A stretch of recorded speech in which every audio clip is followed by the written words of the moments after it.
একবার রাত্রিবেলা বিষ্ণু ইসলাম এবং আম্মা জান আয়েশা রাদিয়াল্লাহু তাআলা আনহা বিষ্ণু বলেন, চলো তো আমরা একটু দৌড় দেই, এক্সারসাইজ হয়ে যাবে।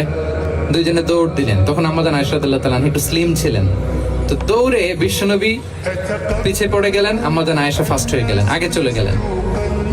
বড্ড খুশি, উনি বিশ্বনবীকে হারিয়েছেন। আবার অনেক বছর পরে, তখন সময়ের ব্যবধানে আম্মা জান আয়েশা একটু হেলদি হয়ে গিয়েছেন, আগের মতো আর চিকন নেই। আবার বিশ্বনবী এক রাতে বললেন, আয়েশা চলো আজকেও একটু এক্সারসাইজ করি, দৌড় দেই। দুজন মিলে দৌড় দিলেন। আজকে বিশ্বনবী আর আম্মা জান আয়েশাকে চান্স দেন নাই, তিনি জোরে দৌড়ে আম্মা জান আয়েশাকে রানার আপ করে দিলেন, উনি ফার্স্ট হয়ে গেলেন। এরপর কি বললেন জানেন? সুনানে আবু দাউদের হাদিস, তিনি বললেন, ইয়া আয়েশা হাদিহি বিতিলকা সাবকা। দেখেন বিশ্বনবী মনে রাখছেন, নোটে রাখছেন। বিশ্বনবী বললেন, আয়েশা ওই যে এত বছর আগে কোন এক রাতে মরুভূমিতে দৌড়ে আমাকে হারাইছিলা, আজকে ওইটার বদলা নিয়ে নিলাম।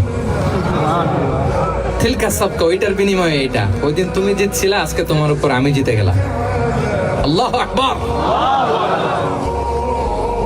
কি হৃদ্যতা ছিল, কি সম্পর্ক ছিল স্ত্রীর সাথে। তাই বলে মনে করবেন না যে কোনো মনোমালিন্য হতো না, হতো। মানবিক যে ব্যাপারগুলো, মাঝে মাঝে একটু ছোটখাটো মিষ্টি ঝগড়া, একটু মনোমালিন্য, এটাও হতো। এবং বিশ্বনবী এটাও টের পেতেন। তিনি বলতেন, আয়েশা ইন্নী লা আ'লামু ইযা কুনতি আলাইয়া গাদবা ওয়া ইযা কুনতি আলাইয়া রাদিয়া। আয়েশা, কখন তুমি আমার উপর রেগে থাকো আর কখন খুশি থাকো, সবটাই কিন্তু আমি টের পাই।